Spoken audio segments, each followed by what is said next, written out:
না না, সম্পর্ক শেষ হয়ে যাবার আগে আমি একটু আলাদা করে কথা বলতে চাই। আমার না, সরি, আমি আর আপনার ফাঁদে পা দিচ্ছি না, সরি। ফাঁদ? ফাঁদ? আমি তোমার ফাঁদে ফেলেছি? হ্যাঁ হ্যাঁ ফেলেছেন, আমি বলতে বাধ্য হচ্ছি। আগের বার তো আপনি ফাঁদেই ফেলেছিলেন, আমি বুদ্ধির জোরে কোনো রকম বেঁচে গেছি। আর সেই ভুল আমি করব না। আর এবার তো ফাঁদের কোনো ব্যাপার নেই, আপনার মেয়ে যা চাইছে তাই হবে। ও এখন সব আমার দোষ? হ্যাঁ, মানে আমি যা চাইছি তাই হবে? শুধু আমি একা চাইছি, ও চাইছে? ওকে বলে দাও ড্যাডি, আমি তোমাকে যা বলেছি ওকে তুমি বলে দাও। হ্যাঁ, তুমি তো বলেছো তুমি একজন অন্য কাউকে ভালোবাসো। দেখুন, আপনি আমার গুরুজন, আমি এই বিষয়ে আপনার সাথে কোনো কথা বলতে চাই না। গুরুজন? এখন আমার গুরুজন হয়ে গেল? হ্যাঁ, এই শোনো, ড্যাডি না আমার ফ্রেন্ডের মতো। হ্যাঁ, আমি ড্যাডির সাথে সব কিছু শেয়ার করি, ঠিক আছে? আমি এটাও ড্যাডিকে বলেছি তুমি একজনকে ভালোবাসা, সে কে আমরা সবাই জানি। বাহ, সবই যখন জেনে গেছেন তাহলে তো আর কোনো সমস্যা নেই।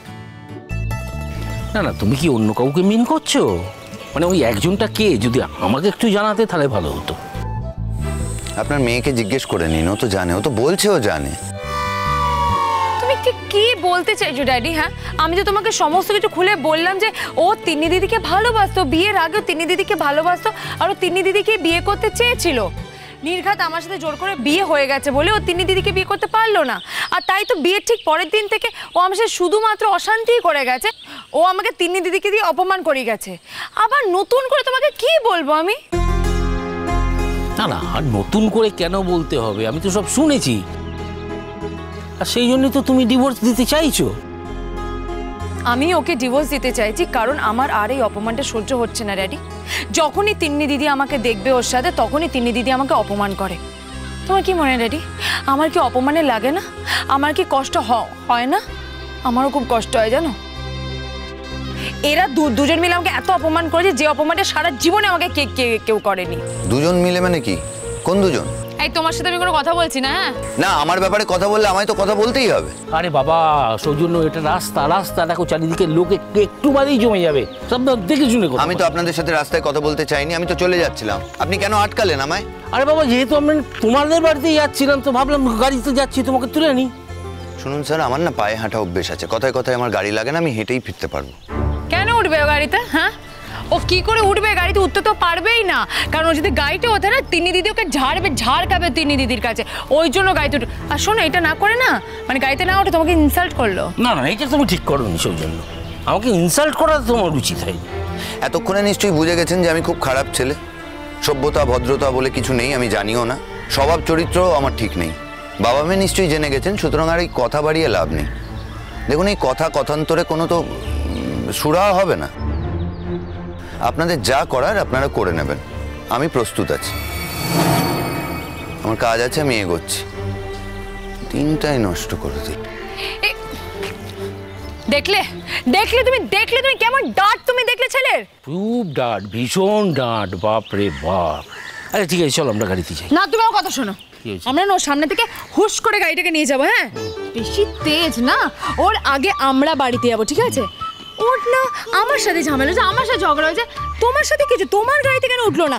তোমাকে কেন এভাবে অপমান করলো? হ্যাঁ না না, খুব অন্যায় করেছে, খুব, মানে এত বড় সাহস আমাকে অপমান করেছে। শোনো ড্যাডি, আমাদের তাড়াতাড়ি সমস্ত কাগজপত্র বার করে তাড়াতাড়ি এগুলো সব শেষ করে দিতে ফেলতে হবে। হ্যাঁ, তুমি যত তাড়াতাড়ি করে ওকে দিয়ে, মানে এই অপমানটা নেওয়া যাচ্ছে না। না না না না, অপমান নিতে হবে না, তুমি ওকে দিয়ে সই টইগুলো সব করিনি। তাহলে আমাদের ডিভোর্স হয়ে যাবে? না, ও তার জন্য তো উকিলের স্ট্যাম্পের দরকার, তার জন্য একটু সময় লাগে। আরে বাবা, তুমি উকিলকে বুঝিয়ে বলো না যে আমরা এমনিতেই তো এই সেপারেশনের মতনই আছি বিয়ের পর থেকে, তো আমরা এই সিচুয়েশনে মানে যখন চাইবো ডিভোর্স হয়ে যেতে পারে। না, আমার মনে হচ্ছে হয়ে যাবে, হয়তো 2-4 দিন সময় লাগতে পারে। তুমি একটা কাজ করো, সেই 2-4 দিন তুমি আমার কাছে থেকে যেও, তারপর ডিভোর্সটা হয়ে গেলে তুমি যাতায়াত শুরু করে দিতে পারো, আবার ইচ্ছে করলে ওখানে থেকেও যেতে পারো, তখন আর কেউ কিছু বলবে না। তুমি কি শিওর? আমি যতদূর জানি আমার তো মনে হয় এটাই ঠিক হয়ে যাবে, আমি উকিলের সাথে কথা বলে দেখি। ঠিক আছে, 2-4 দিনের মধ্যে যদি ডিভোর্সটা হয়ে যায় তাহলে আমি ওই কদিন এই বাড়িতে থাকবো, তারপর আমি আবার ফিরে যাব। তাও গুনগুন মা, যদিও তুমি আমাকে বন্ধুর মতোই দেখো, আমিও তোমাকে তাই দেখি, কিন্তু অনেক কথা তুমি আমাকে বলো, আবার অনেক কথা বলো না।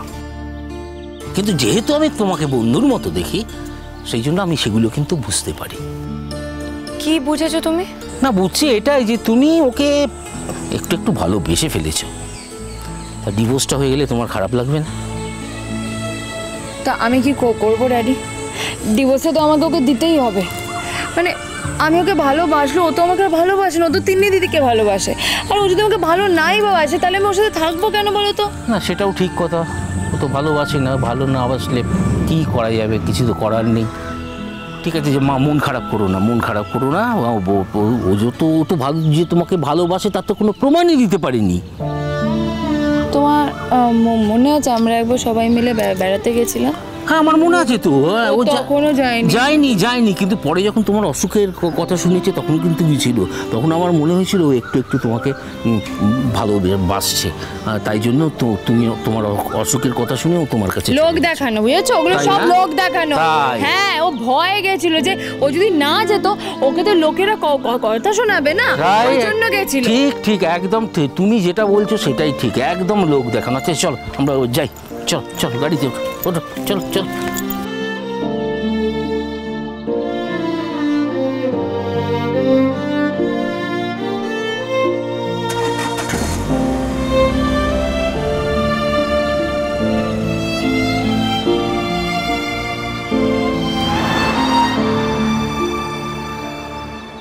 ডিভোর্স পর্যন্ত চলে গেছো তুমি আমাকে ডিভোর্স করে দেবে, ঠিক আছে?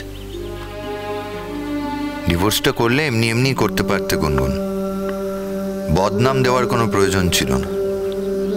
আমি যা নই আমাকে তাই বলা হলো, তোমার ড্যাডিকেও তুমি তাই বললে।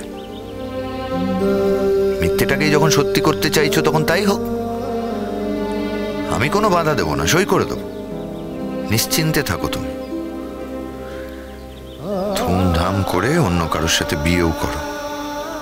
আর যাকে বিয়ে করবে দেখে নিও সে আমার থেকে তোমাকে ভালোবাসতে পারে কিনা। কি জানি সেদিন হয়তো বুঝবে যে আমি তোমায় সত্যি ভালোবেসেছিলাম।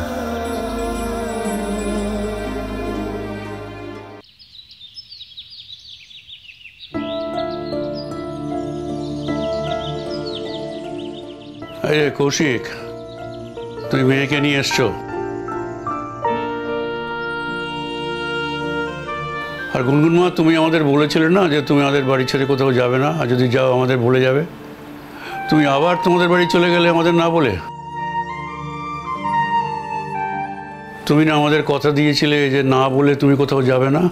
আমি ড্যাডির কাছেই গেছিলাম, তোমাদের যদি বলে যেতাম তোমরা অনেক প্রশ্ন করতে যে কেন যাচ্ছি, কি বৃত্তান্ত, কি হয়েছে। তো তখন আমার এই প্রশ্নগুলোর উত্তর দিতে ইচ্ছা করছিল না, তাই আমি না বলেই চলে গেছিলাম। ড্যাডির সাথে আমি ড্যাডির হসপিটালে দেখা করতে গেছিলাম, আর ড্যাডি আমাকে বাড়ি ছাড়তে এসছে। আজকে কিন্তু আমার বসার কোনো উপায় নেই, তার কারণ আমার হসপিটাল আছে, পেশেন্টরা সব বসে আছে, তারপর একটা ওটিও আছে।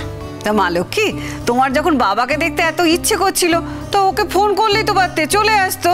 তুমি আবার হাসপাতাল যেতে গেলে কেন? ড্যাডিকে আমার মোটেই দেখতে ইচ্ছা করছিল বলে আমি যাইনি, আমার ড্যাডির সাথে একটা খুব ইম্পর্টেন্ট কাজ ছিল, তাই গেছিলাম ড্যাডির কাছে। ও আচ্ছা। এই তো ওরা চলে এসেছে। একটু 2 মিনিট বসো, চাটা খাও। কই গো, আরে কৌশিক এসছে, চা দাও। আর তোমাদের বাড়িতে চা খাবো কি? তোমাদের বাড়িতে চা খাওয়ার দিন তো শেষই হয়ে আসছে।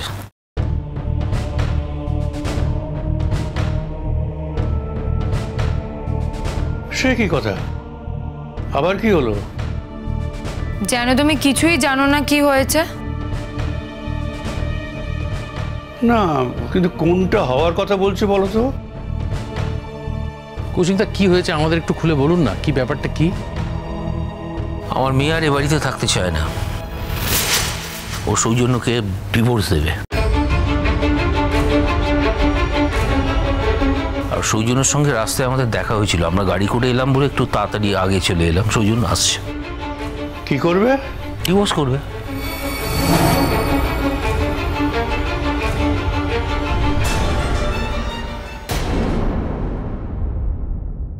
আমি জাস্ট বলছি যে ও আমাকে ডিভোর্সটা দিয়ে দিক, আমি ওকে ডিভোর্সটা দিয়ে দেবো। তারপর তো আমার তোমাদের সাথে এ বাড়িতে থাকতে কোনো আপত্তি নেই, আমি এ বাড়িতে থাকতে রাজি আছি। আমি শুধু একটাই আপত্তি যে ওর ঘরে আমি যাব না, ব্যাস। আমার সঙ্গে ডিভোর্স হয়ে যাবে, তাও এই বাড়িতে থাকবে। আর এরপর ওর ড্যাডি ওকে অন্য জায়গায় বিয়ে দেবে, ওর নতুন বড় কি আমাদের সাথে এই বাড়িতেই থাকবে বোধহয়।